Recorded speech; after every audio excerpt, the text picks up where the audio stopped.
Hey there! Welcome to another episode of Star Wars Minute. It's the daily show where we analyze, scrutinize, celebrate Star Wars, a solo story, 1 minute at a time. My name is Alex Robinson from alexrobinson.fun. My name is Pete the Retailer from PeteTheRetailer.fun.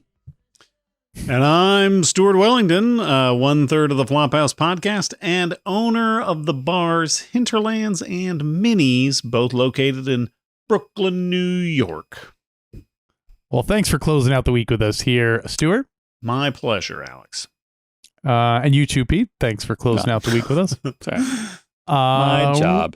We're here to talk about minute 125, 125th minute of the movie. It starts off with Lando telling Han he knew Han was kidding about Chewie tearing Lando's arms off. Wow. And it ends a minute later with Lando starting to poke around for his little cheating device to see if he can find it. He's looking for something. He's looking for something. But this is the big gambling scene, the big wagering about the Falcon or Falcon. based on the faces in the room, I'm guessing that none of us had the right answer for what Lando knew. Oh yeah, we still have to answer that. Does anyone want to share their answers? Stuart, you're our guest. What did you have? What do you have first? Wait. What Chewie was saying all along. He knows. What about you, Pete? What do you have for your answer? Lando said, "I knew blank." It says, "I knew Jack Kennedy. Jack Kennedy was a friend of mine. Senator, you're no Jack Kennedy." Oh, I like it. Yeah, I don't think I thought that was a long shot, but you know. What was that guy's name? Lloyd Benston? Lloyd Benson, yeah. Lloyd Benson, Benson, like the governor. I put down, I knew what boys liked. So a big waitress fan there, Lando. Yeah. And so let's get into the minute at hand, shall we? So where's my cut? Me? Yeah. We've been doing this podcast for 9 years now. Where's my cut? Yeah. No, I mean 9 years. That's not bad. That's adorable. Well, thank you. This month marks 15 years of the Flophouse. Wow. That's nice. wild. Congratulations. Nuts. Do you know how many movies you guys have done? What was that? Do you know how many movies you guys have done at this point? You know, if somebody was good at being a podcaster, they would probably know, but I'm not good at being a podcaster, so I don't know. But no, a lot. I think you're too good that you don't need to know. Yeah, that's what I tell my therapist. It's been a long and winding road. Wrong show. And we've only done 2 Star Wars movies on the show. I think we did Attack of the Clones as part of a podcast jam, and we did an episode on Rise of Skywalker right after we all saw it because we were all fired up. Well, hopefully we can get you guys back together to talk about it one more time next year. Yeah. For our classic, hour-long episodes. I feel like our Return of the Jedi episodes, I remember when we recorded because I was like, yeah, we're just recording episodes of Star Wars Minutes, no big deal. I got tickets to see Napalm Death play that night. It's easy. And I missed every band on the bill except for the headliner, which was Napalm Death and was incredible. But I was like, wow, for a big surprise, Elliot can keep talking about Star Wars. Yeah, we'll let Elliot take the blame for that one because he's not here. Yeah, exactly.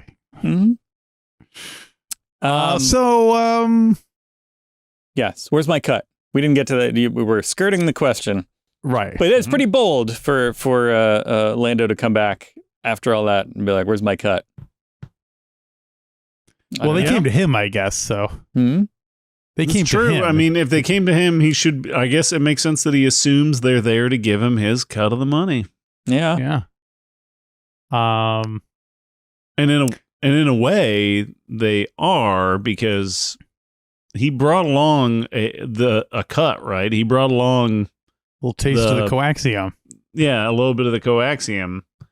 But they have to gamble for it. So yeah, he says the coaxium that he has there is worth 10,000 credits. As we learned in A New Hope, that's almost enough to buy a ship. Luke claims. And in this case, he's right. It turns out you can get a YT-1000 freighter. The type the Millennium Falcon is. A brand new one would cost you 85,000 credits, but you can get a used one for only 20,000 credits. So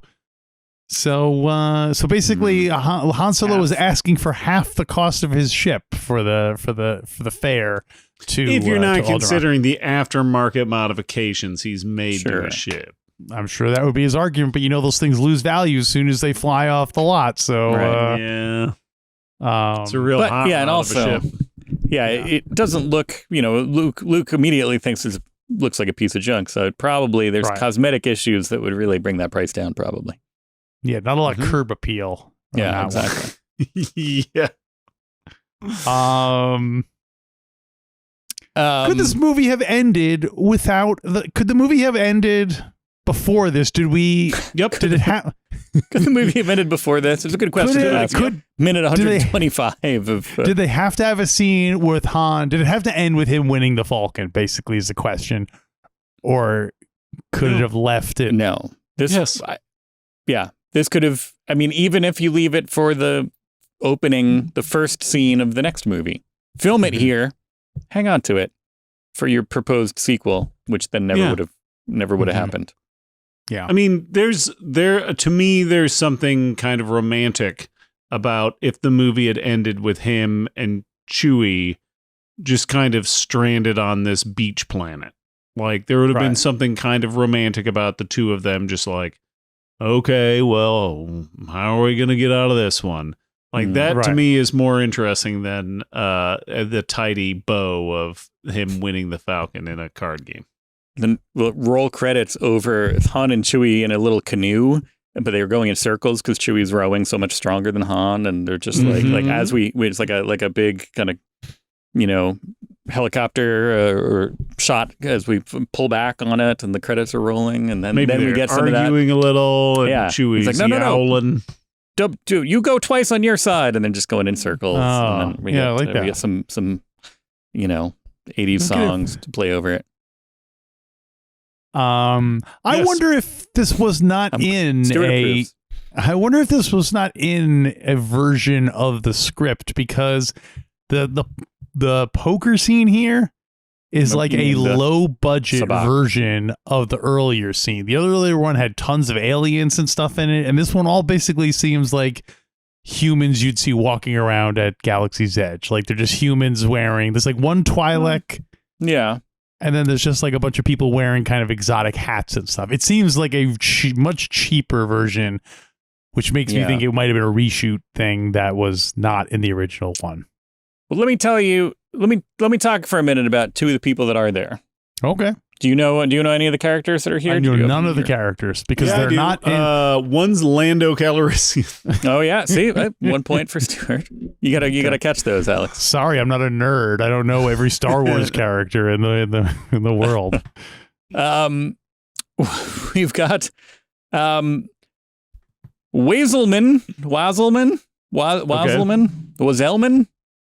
I don't know. Sure. Wazellman. Wazelman. His species, he's a Wickwar. And if I tell you he's a Wickwar, you can guess who plays him. Warwick Davis. He's he really is all over the place in this film. Yes. And the Wazelman, the Wickwar, is a kind of unsurprisingly, kind of a small guy. He's at the table. He's got kind of four eyes in an almost like a hood kind of helmet kind of situation. He's got tentacles sticking out from the side. He's looks almost like a Cthulhu blacksmith, maybe something like that. Cool. He's standing there watching it, and we also have an alien called Pride Owly. Pride, Pride. Space. Space.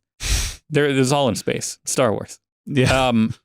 AULLY. I mean, by that logic, every movie's in space. Yeah, that's right. It's all in space. Come on. Die Hard, Wall Street. Yeah. It's all in space. 2001. Pride Owly, Aully, is the one that is looks like it could be a droid, but it's actually a human wearing armor, and the armor is kind of reddish, and it looks almost like a dirty Guavian Death Gang kind of thing, like a rusty version of that maybe, but it's an armored human named Pride Owly, and why would I know this character? You would know that character if maybe you were going around Galaxy's Edge in Disney, either the Disney parks, and you use the DataPad app.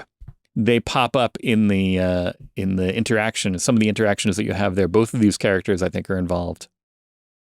Huh. So I haven't been to. Have you guys both been to? I'm sure you've been to Galaxy's Edge. Right? What? I haven't. Once, right shortly after I moved out to LA, before the pandemic started. There was a narrow window, and we went for Life Day with our friend Chrysanthi Tan and some other listeners, friends of ours. It was a nice experience. We did Galaxy's Edge. The Rise of the Resistance was not open yet, so we didn't get to do that. But we flew the Falcon, and we had some. If blue it's milk. open now, the two of you guys need to get on that. That's true. I don't know if you guys know this. You've been doing a Star Wars podcast for 9 years. You should 9? Oh boy. Wait, 9 years? 9? That doesn't track. I can't. Here's we were talking about the Han Solo card game, and when I was looking for this Magic the scene, Gathering, right? That's the one. When I was looking for this scene, I was looking for the who are some of the aliens here? So I was like, Sabak scene and something, and I started Googling, and one of the Google suggestions made me I'm not going to say sad, but it made me want to hug somebody, because I started typing Sabak, and one of the top suggestions is, can you play Sabak alone? And I was like, oh, you poor nerds, I want to hug you, like. And woof. Yeah, that's like every time I've kind of backed off, but there was a while where I was, I was backing a fair amount of like board game Kickstarters, and almost every time there were people that were like really pushing for solo play, and I'm like, I get it, but it's also like, it feels sad now. Yeah. It's I get it, and also sometimes you just want to play a game by yourself. Sometimes but then also, yeah, I had definite flashbacks to all the cool things that I couldn't do as an only child whose parents were otherwise busy. Yeah. My wife was an only child too, so she had a similar thing where she has no interest in games as an adult, because people would always give her games, like they'd be like, hey, you got this game for your birthday, and she's like, who do I play with? Yeah. Oh, yeah. My wife said a story is when she was a child, and she said, we were talking. She used to play Candyland by herself, and for some reason that seems especially sad to play by yourself, because it's like super like fun town, and you're just doing it by yourself. So at least like playing Mousetrap by yourself, most of the fun is just setting up that mousetrap, Totally. Yeah. Really, I dodged a bullet by not having anybody to play Mousetrap with, because I got to skip the boring parts. Yeah. Yeah. Okay, so we're talking about the card game. Well, yeah, that was where I was going with that. It suggested, can you play Sabak alone? And I was touched. But then I also started thinking about, you mentioned Magic the Gathering, and I think that's the closest I've come to this kind of scenario, where everybody's standing around a table and there's a tense game going on. Because as listeners may know, I used to work at Forbidden Planet, and we had a space that for a while was a gaming space, and we used to have Magic the Gathering tournaments. And there were, the kids that were good would sometimes, in like a big tournament that went on for a long time, you'd end up with just the two, head to head at the end of it, and everybody's standing around waiting to see what happened. And winner's table, baby, top table. Yeah, I think that's the closest I've come to this kind of scenario. Can you guys, Stuart, you play a lot of games. You have to have been in that scenario before. Yeah, I mean, Either as a spectator or a player.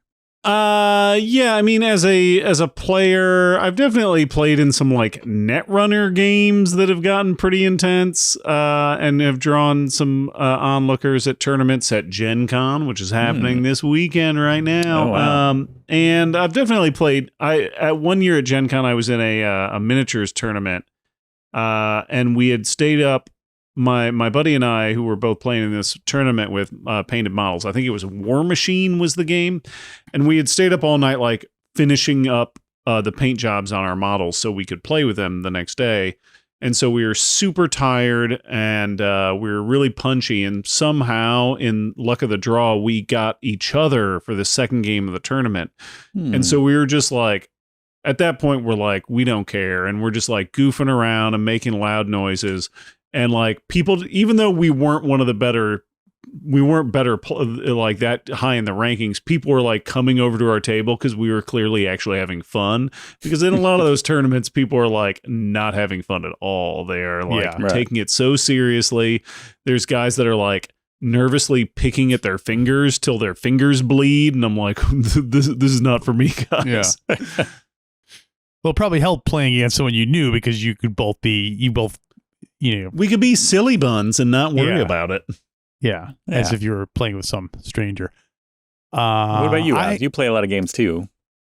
Yeah, I have never. My wife and we went through a phase where we were playing a lot of poker, as I feel like I've mentioned on this show, including at comic book conventions. And my wife is a better poker player than I am, and she frequently got to the final table of the poker match, which was exciting. But the catch was, by the time you got to the final table, it was really late, and so a lot of people had left, and then eventually they're just like, hey, what do you say we just split the pot between us or whoever's in charge, because it's a little bit more, but it very seldom would actually play out all the way. Usually you'd wind up just kind of not quite as exciting as this scenario. That would be disappointing if Lando and Han were just like, what do you say we just split this, huh? Agreed to co-own the ship together. You get it on every alternate weekend. And yeah. Well, it probably works out for Lando because he's got to move it for parking, True. So you just take it and then. Yeah. Yeah. And so then it pretty much ends with Lando about to resort to his cheating trickery. Which it seems like a really obvious cheating device. It does. Yes. It's like the old school style cheating device, but yeah. Which, I mean, I get it did, it had to read as that to us watching it. Yeah. So I guess it makes sense that it's that. But then, like, once he's walking around, like if he's just like, he's got these big, Ralph Furley wide cuffs that are flopping around, and he's like, hey, moving his hand around. So even Han can see it. And granted, Han's looking for it, but it seems like anybody else would be able to say, like, hey, why you're wearing your watch on the inside or something like, at least calling attention to what that thing is. Mm-hmm. He only plays with really bad card players. Right. And still needs to cheat. Yeah. So, I mean, I feel like for him, cheating is the real game. Like being able to cheat and get away with it is more important than being good at cards. Right. That's true. He doesn't even like cards. He just likes the thrill of cheating and winning. Stuart, have you played any Star Wars games that you would tell people recommend? That I recommend? I mean, over the years, like I collected the old Decipher Star Wars card game. I don't remember it being particularly good, but I remember liking it. I like the old Star Wars role-playing game. That was great. I played the more recent one that Fantasy Flight put out, and it was all right. And I do really like Fantasy Flight put out the Star Wars Rebellion board game, which is a 2 or a 4 player game where one person is the Empire and the other person is the Rebellion. And it does a really good job of getting across that feeling of kind of like the original trilogy where the where the Empire is trying to find the secret rebel base, and the rebels are trying to drum up enough. They're trying to stall the Empire and drum up enough like local support to win the game. And it inevitably leads to some fun conflict, and it features a lot of the characters from the movies. It's like a big game with like miniatures and crap, so it looks cool. You get to build Death Stars and stuff. It's great. So if you're looking for a Star Wars game that's big and flashy and feels like Star Wars, I think Rebellion's pretty great. Yeah, Nice. Unfortunately, the older I get, the less patience I have for games with a million pieces and piles, and this is little chips here, and these are coins and stones. Yeah. And you know, It's a modern game, so it is like, you know, it has a bunch of those components. But I feel like it's a pretty fun way. If you have a buddy who is also a Star Wars fan, it's a pretty fun way to kill. You know, like maybe 2 hours, maybe 3. just setting up. That's the thing. Like I don't actually own a copy, but a buddy of mine has it, and whenever I go to play, he'll already have it set up, so I don't have to worry about that part about it. And then you leave as soon as it's done for him to clean it up. Yeah, put it away. You kind of throw $5 on the table and walk out. Yeah. All right, anything else for minute number 125? No, I don't think so. Thanks so much pretty for all I having had. me again this week, guys. This has been a blast. Yeah. Oh, yeah, Thanks for And coming. it also kind of makes me want to revisit this whole movie, so I'll probably rewatch it soon. It's pretty fun, especially if the stakes are not that high. If you're not expecting it to hold up to be the next tentpole in the Star Wars franchise and live up to a legacy, and just be like, I just want a fun movie. Yes. It's a little bit like an EU novel come to life. It's this.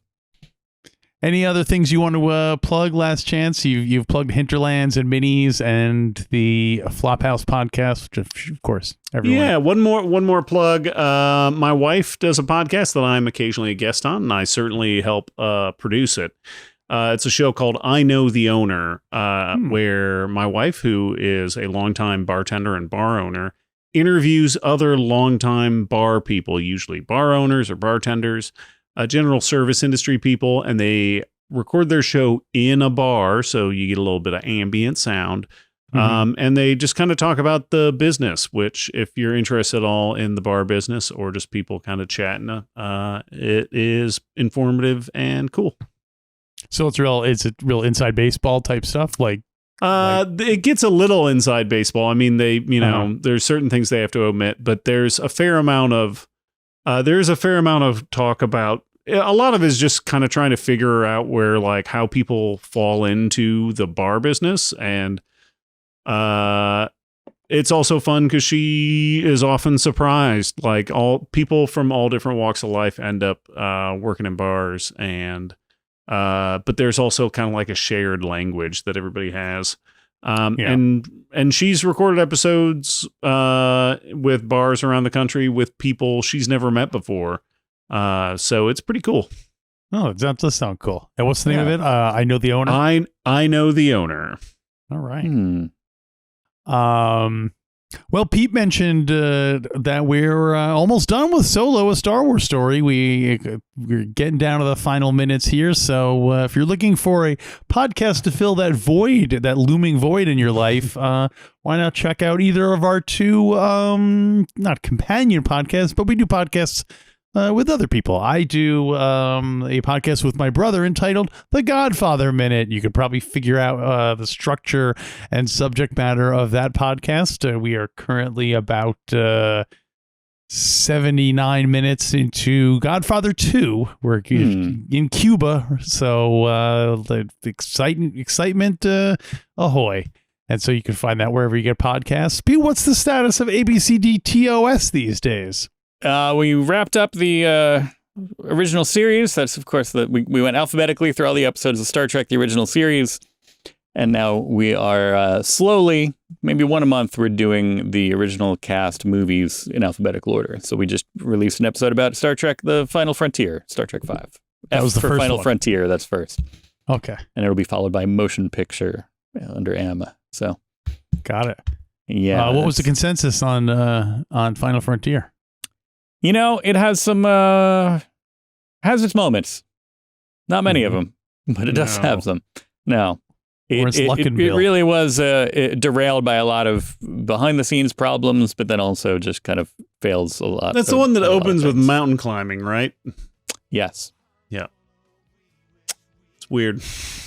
Yep. It is. It's a little bit of a mess. Part 6 is great. I'm a big defender of Undiscovered Country. I love that one. I think that's my favorite of the original series movies. So, well.